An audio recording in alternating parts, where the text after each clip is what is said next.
Lui-même, il est un légende. Il ne parle pas, mais il montre son travail sur le terrain. C'est comme vous. Il y a quelque chose qui est caché en vous. Il y a des gens qui vont voir que non, non, non, non, non. Non, non, non, non, c'est réalisé. Les promesses de Dieu en lui, c'est déjà à terme. Amen. Amen. Un riche ne va pas dire que moi j'ai l'argent.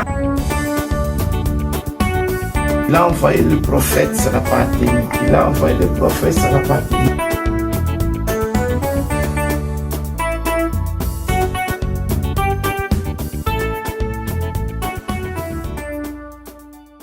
Sujet de joie pour nous. Un grand sujet de joie pour nous. Un grand sujet de joie pour nous ce matin. Pourquoi? C'est la naissance de Jésus. Un grand sujet de joie pour vous et moi. Pour la naissance de Jésus-Christ de Nazareth, qui est notre Seigneur et Sauveur. Moi, je vous donne 3 sujets de joie qui est dans la Bible, étant qu'enfant de Dieu. Premièrement, la naissance de Jésus-Christ. C'est un sujet de joie pour nous.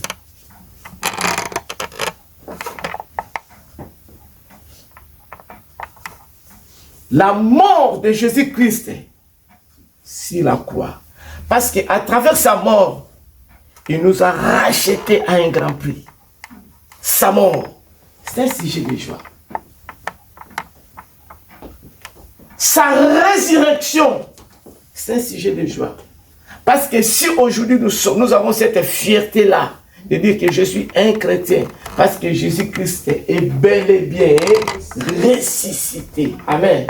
Mais un grand sujet de joie aujourd'hui, parce que Dieu le Père nous a donné son Fils unique. Parce qu'il est venu pour nous sauver. Amen. Alors, un grand sujet de joie. Ce matin, notre prédication se trouve dans le livre de Matthieu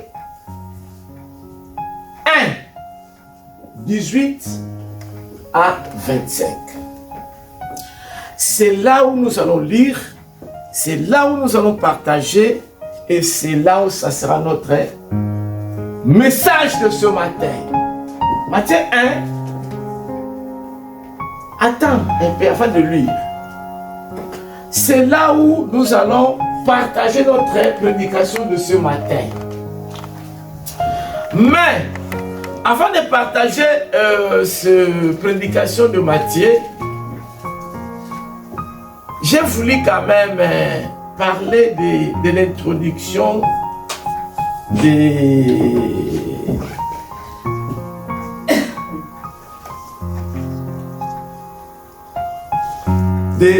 notre Seigneur Jésus-Christ. Bien-aimé, moi le texte que je dois lire se trouve dans Matthieu, comme j'ai dit aujourd'hui. Mais quand les gens parlent de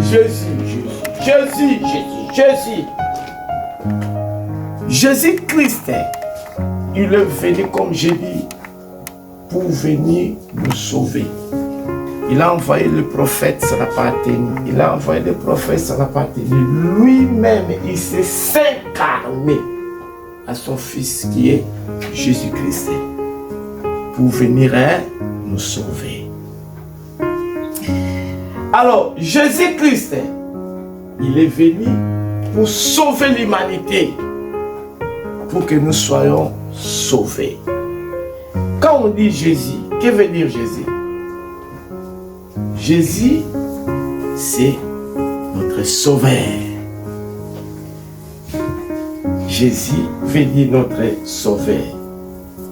C'est le nom donné au Fils de Dieu, au Fils incarné. Jésus, il est notre sauveur. Alors, il y a des gens qui parlent, non? Emmanuel. Emmanuel veut dire Dieu avec nous. Dieu parmi nous. Jésus-Christ, c'est le nom donné par Dieu. Ce nom signifie quoi? Comme je viens de dire, salut, sauveur, juste. C'est écrit en hébreu. Alors, si nous voulons voir ça, nous pouvons lire Maman Passi, Matthieu 1, verset 21. Et puis nous allons lire Luc 1, 30 à 31. Et nous allons lire Philippiens 2, 9 à 11. Je donne un peu l'introduction de ces choses pour que les gens comprennent de ce que je dois parler. Jésus, je vous ai dit que c'est le nom que le Seigneur lui-même, le nom Jésus est le nom donné par Dieu et qui signifie salut, juste. Il est notre sauveur. Alors, nous allons voir quand on dit Jésus-Christ. Christ, c'est quoi? Christ, c'est le nom grec équivalent de Messie en hébreu, qui a le sens en français de oint. Je vous donne toutes ces choses pour que... Il y a des gens parfois, ils te prennent sur la rue, ils te commencent à te manipuler. Mais il faut comprendre les chances, les sens des choses. Raison pour laquelle je vous ai donné toutes ces choses, tous ces mots, pour que demain, si tu arrives dans la rue, quelqu'un commence à te manipuler. Oh, c'est comme ça, toi tu dis que non, non, non, non, non. Notre pasteur nous a enseigné, nous a dit que Jésus, c'est le nom donné par Dieu, qui signifie salut, sauveur, juste. Ce n'est pas moi qui ai inventé ça. Raison pour laquelle je voulais qu'avant de parler le message, mets-moi Matthieu 1, verset 21, et mets-moi Luc 1, verset 30 à 31, et nous allons terminer par Philippiens 2, 9 à 11. Après, je vais commencer ma prédication. Matthieu chapitre 1, verset 21, j'ai le nom de Jésus. Elle enfantera un fils et tu lui donneras le nom de Jésus. C'est lui qui sauvera son peuple de ses péchés. Ici, c'est quand l'ange est venu visiter Marie. Il dit, elle mettra au monde un fils. Ce fils-là, il va s'appeler comment? Jésus. Il sera le sauveur du monde. Il est venu nous sauver pour nos péchés. Ce n'est pas moi qui ai inventé ça. La Bible. On y va encore. Luc 1, 30 à 31. Luc chapitre 1, 30 à 31, j'ai le nom de Jésus. L'ange lui dit, ne crains point. L'ange vient, quand l'ange est venu visiter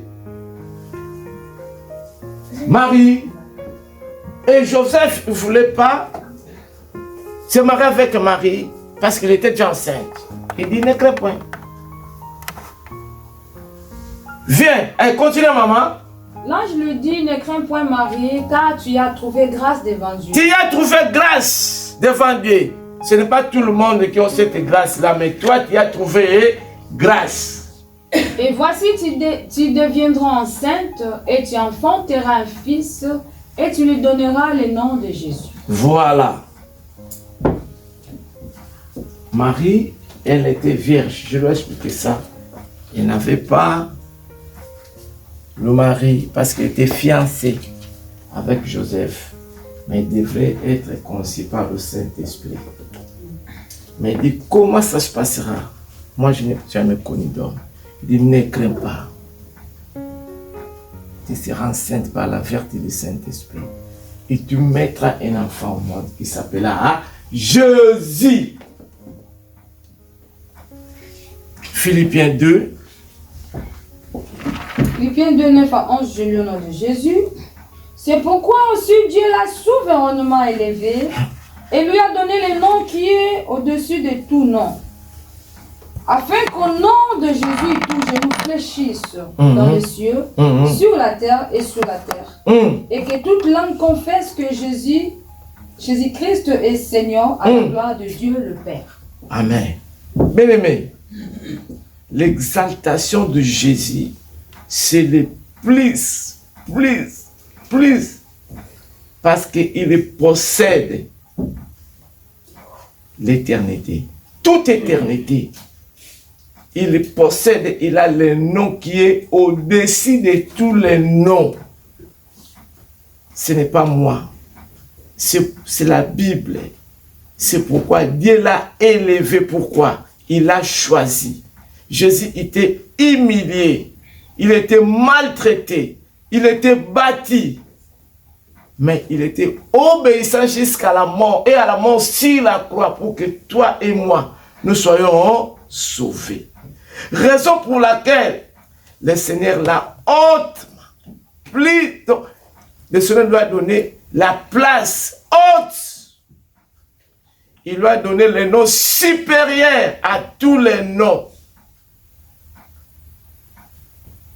Pourquoi? Pour que Jésus soit honoré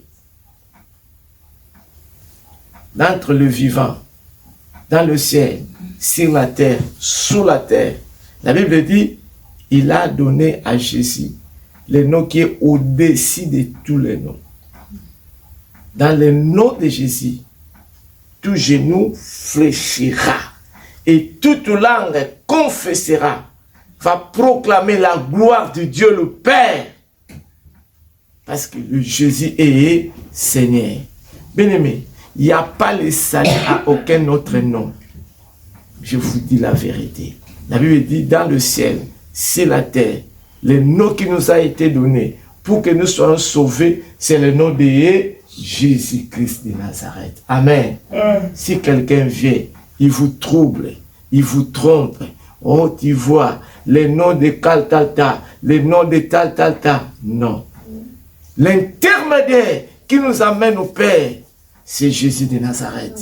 Le nom qui est au-dessus de tous les noms, c'est le nom de Jésus. Le nom par lequel que nous devons être sauvés, c'est le nom de Jésus. Le nom qui est au-dessus de tous les noms. Bien-aimés, qu'on ne vous trompe pas, il est notre Seigneur, il est notre Sauveur. Il est venu pour nous sauver. Il a le nom qui est au-dessus de tous les noms. Bien-aimés, je vous donne quelque chose que vous devez savoir. Les noms définissent la personne. Les noms donnent l'identité de la personne. Les noms donnent la valeur de la personne. Les noms montrent la personne. Comme nous sommes ici, si je parle aujourd'hui, maintenant, cette dame, c'est la famille de notre. Si même je ne donne pas le nom du président, que je donne Emmanuel Macron, tout le monde doit savoir non, c'est la famille du président. Pourquoi? Les noms que j'ai parlé. Oui. Donc, les noms définissent déjà la personne. Donc, quand je parle, non, les noms, non. Donc, M. Benjamin et la famille de François Hollande. Il sait que non, c'est la famille de l'ex-président. Il n'est pas n'importe qui. Il ne faut pas toucher ces messieurs-là. Donc, si je parle, Madame Roselyne et la famille de Jacques Chirac, il sait que non, c'est la famille de notre ex. Donc, ce n'est pas n'importe. Parce que les noms que j'ai parlé, ça présente la personne, ça montre la personne. Donc, le nom de la personne porte l'identité de la personne, valeur de la personne. Donc, nous avons un nom qui est au-dessus de tous les noms. Par le nom de Jésus, nous sommes guéris. Le nom de Jésus, nous sommes bénis. Le nom de Jésus, ce n'est pas n'importe quel nom. C'est le nom qui est au-dessus de tous les noms. Il ne faut pas blaguer avec ces noms-là. Parce que quand il parle le nom de Jésus, même dans le monde invisible, le monde satanique, ils savent, ils n'osent pas même parler ces noms-là. Toi, tu parles les jeunes. Sors d'ici. Avec ces noms-là. Parce qu'ils savent l'importance de ce nom-là. Valeur de ce nom-là. Le nom de Jésus. Ce n'est pas n'importe quel nom. Dans le nom de Jésus, tu es béni. Tu es erré. Reçois ce que tu n'as pas. Dans le nom de Jésus de Nazareth. Reçois la guérison au nom de Jésus de Nazareth. Reçois la tranquillité au nom de Jésus de Nazareth. Bien-aimé, ce n'est pas n'importe quel nom que tu portes. Tu portes le nom du Sauveur du monde. Et il ne faut pas blaguer à ce nom-là. C'est le nom qui nous donne tout. Amen. Alors, on y va, maman, dans notre prédication de ce matin. Matthieu 1, 18 à 25. Je serai bref, on y va. Matthieu chapitre 18, 1 à 21, j'ai lu le nom de Jésus. 1 à 25. Matthieu 1, 18 à 25. Matthieu 1, 18 à 25. On y va. Voici de quelle manière arriva la naissance de Jésus. On nous montre dans quelles circonstances que Jésus est né. Voici laquelle manière qui arriva la naissance de Jésus. On nous montre la circonstance, la situation, comment Jésus est né. Hein? Marie, sa mère ayant été fiancée à Joseph. Marie était comment? Fiancée. Bien aimé, je voulais parler lentement. À l'époque de Jésus, à l'époque du Nouveau Testament, la fiançaille dans les temps-là, juifs, avait de la valeur. Hein? Donc, avait de la valeur. Mariage légal à la mairie. C'était pas comme aujourd'hui, on s'est marié aujourd'hui, après une semaine et tac, séparation. Non, avait de la valeur. La jeune fille n'était plus, la jeune fille qui n'était plus vierge, elle était considérée comme adultère. Elle pouvait être légalement répudiée. Tchac. Donc, je vous dis, à vous les célibataires qui sont ici, je ne mâche pas les noms. Toute relation sexuelle avant le mariage, c'est péché, il faut le confesser. La Bible nous dit, ce n'est pas moi. Marie était qui? Fiancée. Marie était comment? Fiancée à Joseph. Après? Trouvant enceinte par la vertu du Saint-Esprit. Bon, après? Avant qu'ils y habitaient ensemble. Ah, il se trouva enceinte. Alors, quelle était l'attitude de Joseph? Joseph, son époux, qui était un homme de viande et qui ne voulait pas la diffamer, se proposa de rompre secrètement avec elle. Se proposa de rompre secrètement que non. Toi, dans cet état-là, moi, non. Parce que moi, je sais que dans notre coutume, dans notre culture, il faut qu'une femme soit vierge. Mais quoi? Comment tu... Hein? Comment? Alors, ça fait d'où? Moi, je sais que je... Non. Toi et moi, frère et sœur. Mais comment cette situation? Alors moi, je dois me rompre secrètement. Après, qu'est-ce qui s'est passé? Se trouvant enceinte par la vertu du Saint-Esprit. Se trouvant enceinte par la vertu du Saint-Esprit. Mais Joseph dit que non. Moi, je ne te connais pas. Nous sommes des fiancés. Attends, moi, je sais que tu seras mon épouse quand on sera à la maison. Mais pour le moment, tchac, ça vient d'où? Attends, je ne fais pas de problème. Ah, on y va. Séparation. Bien aimé, je voulais vous dire quelque chose. Vous qui êtes... J'ai raison pour laquelle moi je vous dis ici. Moi je ne mâche pas les mots. Ici dans cette église. Il faut qu'on marche comme les anciens temps là. Ce n'est pas que tu es enceinte. Hein? Alors, tu pars là-bas en cachette. Non. Mais avant la fiançaille, c'est quoi? C'est le moment d'observation. Moi je dois d'observer ma soeur, d'observer si tout va bien. Ça va. Donc, toute relation avant le mariage, vous les jeunes qui êtes ici, c'est un péché. Et je vous dirai quelque chose. Le péché a des conséquences. Tu peux demander pardon, mais il y a des conséquences. Il y a un monsieur dans la Bible, David, il a péché avec la femme d'autrui. Cet enfant-là, il était mort. Hein? conséquences du péché. Le péché amène toujours le péché. Le péché amène toujours le péché. Et il a ses conséquences. Donc toi qui es ici, si tu as un petit là, oh non, ma copine, oh non, alors tu sors, c'est un péché. Moi je ne mange pas le nom, moi je parle de la vérité, c'est ce que la Bible nous dit. C'est pas moi, c'est la Bible. Continue maman. Comme il y pensait, voici un ange du Seigneur lui apparut en songe et dit, Joseph, fils de David, ne crains pas de Marie, ta femme. Il ne faut pas rompre avec cette femme-là. Car l'enfant qu'elle a conçu vient du Saint-Esprit. Elle enfantera un fils. Et tu lui donneras le nom de Jésus. C'est lui qui sauvera son peuple de ses péchés. Tout cela arriva afin que s'accomplisse ce que le Seigneur avait annoncé par les prophètes. Voici, la Vierge sera enceinte. Elle enfantera un fils et on lui donnera le nom d'Emmanuel. Ce qui signifie Dieu avec nous. Dieu avec nous, je vais expliquer. Joseph s'étant réveillé fit ce que l'ange du Seigneur lui avait ordonné. Et il prit sa femme avec lui. Mais il ne la connut point jusqu'à ce qu'il lui ait enfanté un fils. Est-ce qu'il a fait quoi?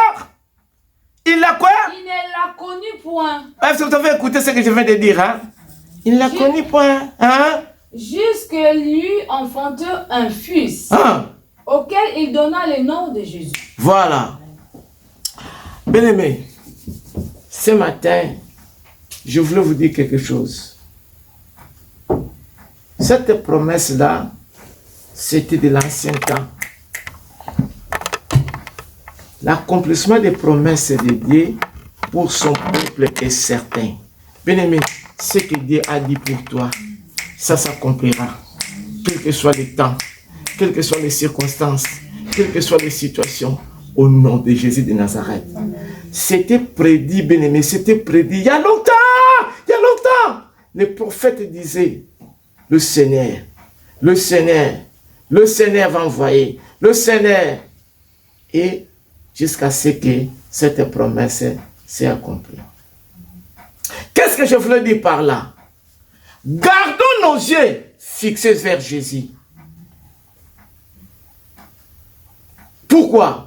Car rien ne peut empêcher, rien je vous dis, ne peut empêcher, rien ne peut bloquer l'accomplissement de la parole de Dieu, l'accomplissement de la promesse de Dieu.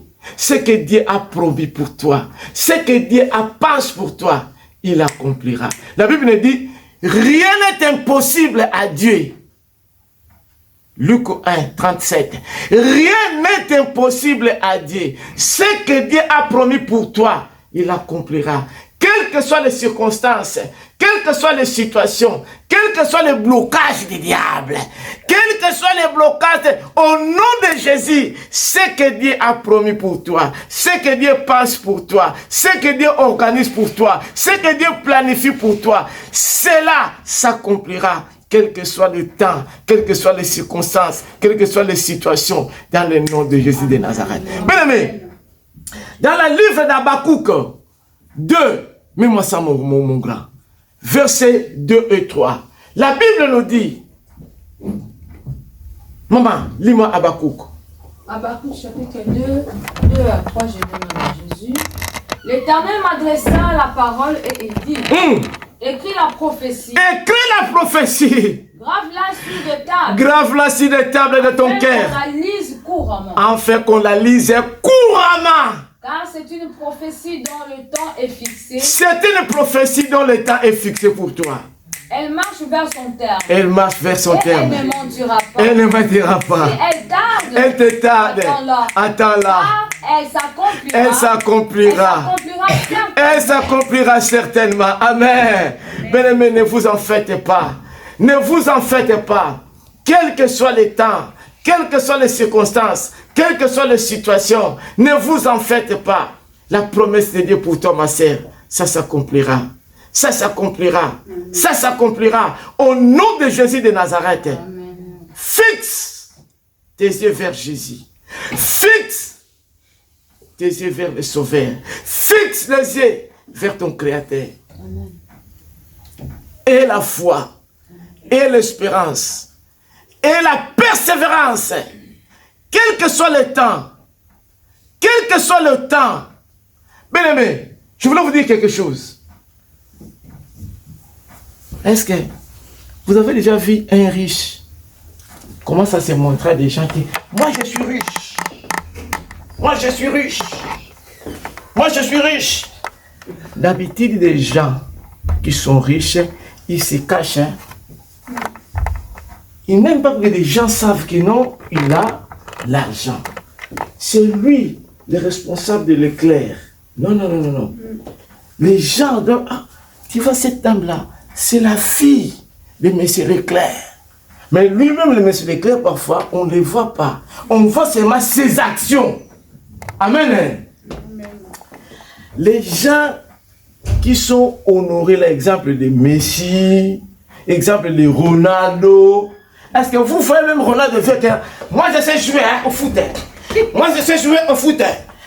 Non, c'est son travail qui prouve. Quand il est dans le terrain, Messi, il faut pas que moi Messi, je joue bien. C'est nous qui disons que oh non, non, non, c'est un bon joueur. Lui-même, il est un légende. Il ne parle pas, mais il montre son travail sur le terrain. C'est comme vous. Il y a quelque chose qui est caché en vous. Il y a des gens qui vont voir que non, non, non, non, non. Non, non, non, non, c'est réalisé. Les promesses de Dieu en lui, c'est déjà à terme. Amen. Amen. Un riche ne va pas dire que moi j'ai l'argent. Moi j'ai l'argent.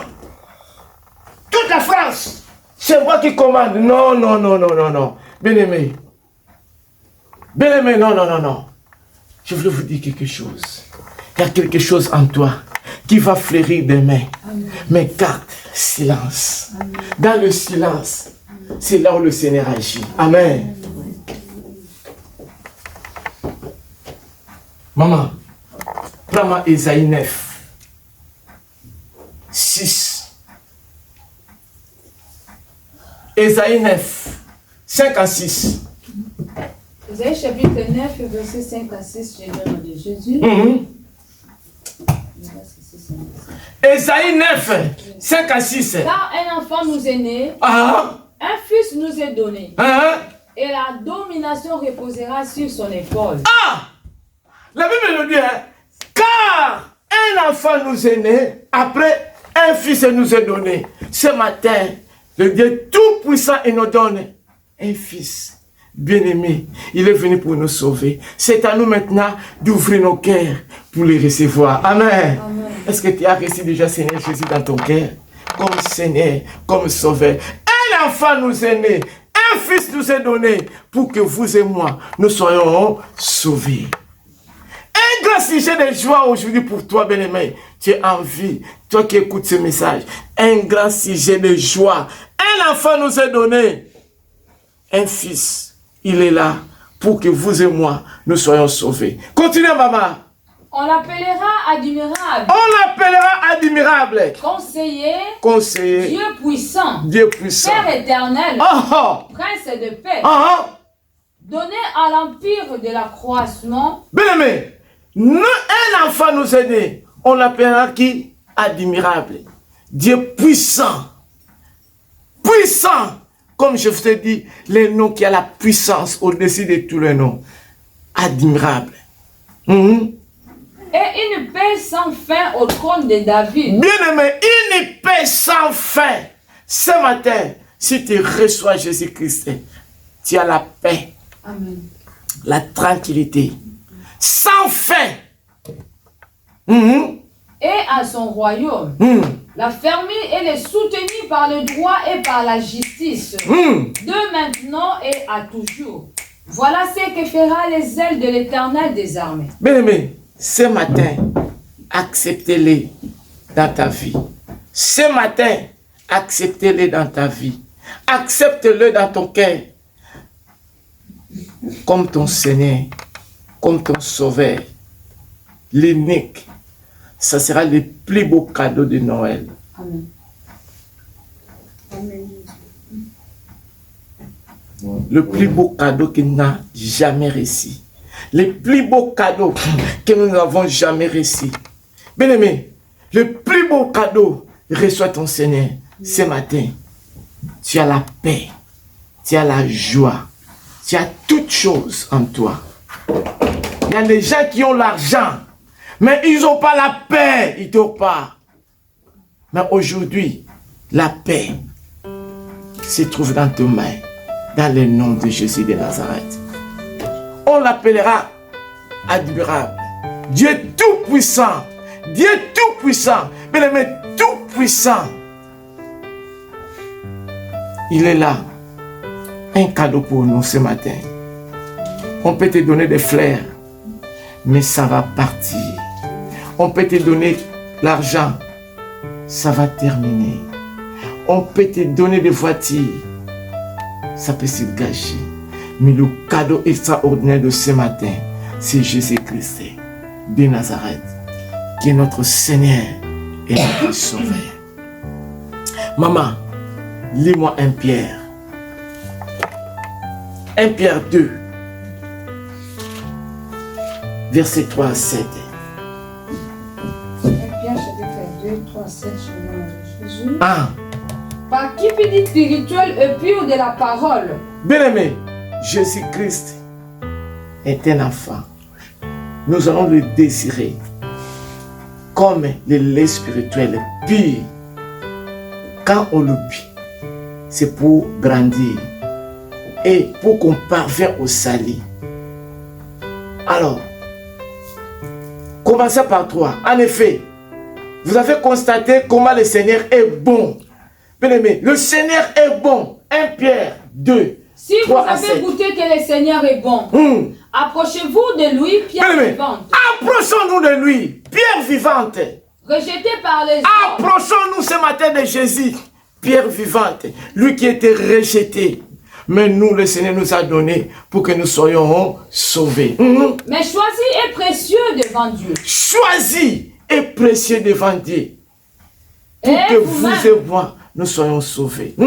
Et vous-même, homme de pierre vivante, édifiez-vous pour former une maison spirituelle, un saint sacerdoce, afin d'offrir des victimes spirituelles agréables à Dieu par Jésus-Christ. Car il est dit dans l'Écriture, voici je mets en Sion une pierre angulaire. Une pierre angulaire, une pierre précieuse et bien-aimée. Christ, il est là comme une pierre précieuse pour éclairer nos vies. Pour éclairer nos vies, pour que nous ne trébuchions pas. Nous avons cette pierre angulaire qui est Jésus-Christ. Choisie, précieuse. Et celui qui croit en elle ne sera point confus. Celui qui croit en elle ne sera pas confus. Celui qui croit en Jésus ne sera pas déçu. Parce qu'il est la pierre angulaire. La pierre que les bâtisseurs ont choisi pour qu'il soit notre fondement. L'honneur est donc pour vous qui croyez. L'honneur est pour vous qui croyez. Tu es honoré si tu crois en Jésus. Ce matin, tu n'es pas n'importe qui. Tu es choisi. Toi qui crois en Jésus, tu es honoré. Mais pour les incrédules, la pierre qu'ont rejeté ceux qui baptisaient est devenue la principale des langues. Et une pierre d'achoppement est un rocher de scandale. Bien-aimé, pour le scandale, pour les qui? Les païens. Cette pierre-là, qui est le rocher, il est une pierre d'achoppement. Il est venu pour que vous et moi, nous ayons la vie. Et ce n'est pas n'importe vie. Une vie abondante. Une vie qui va nous amener au ciel. Bien-aimé, que sert-il à un homme de gagner tout si personnel? Ce matin, voilà la pierre angulaire qui est Jésus. Il est venu. Non pas pour les gens meilleurs, mais il est venu pour nous des pécheurs, vous et moi, pour que nous soyons sauvés. Le pierre angulaire. Aujourd'hui, c'est un sujet de joie pour sa naissance. C'est un sujet d'allégresse parce que nous avons réussi. Aujourd'hui, notre Seigneur et Sauveur qui est venu pour nous racheter à un grand prix.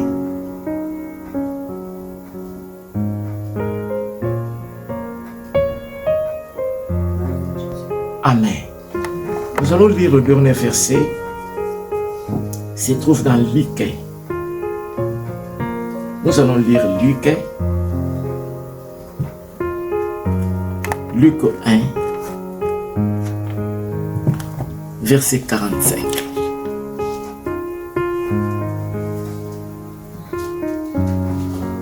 La Bible nous dit, tu es heureux. Ce n'est pas n'importe quelle personne, mais toi qui es là, tu es heureux. Garde tes yeux fixés à Jésus-Christ, parce que tu n'es pas n'importe qui. Tu es heureux ce matin d'être là. Maman, lis-moi ce verset. Heureuse celle qui a cru. Oh, yo, yo, Parce yo. que les choses qui lui ont été dites de la part du Seigneur auront leur accomplissement. Bien-aimé, tu es heureux ce matin. Tu es heureux, toi qui as cru en Seigneur Jésus. Il va accomplir ce qu'il a organisé pour toi. Fixe tes yeux en lui. Il faut que ce matin, tu sois sûr de la promesse de Dieu. Il faut que ce matin, tu vas savoir que rien ne peut empêcher l'accomplissement de la promesse de Dieu, de la parole de Dieu, de la volonté de Dieu en toi, quel que soit le temps et les circonstances. Ce matin, je voudrais te dire à vive voix, tu es heureux, toi qui as cru que le Seigneur Jésus est ton Seigneur et ton Sauveur. Il accomplira ce qu'il a annoncé pour ta vie. Nous allons prier.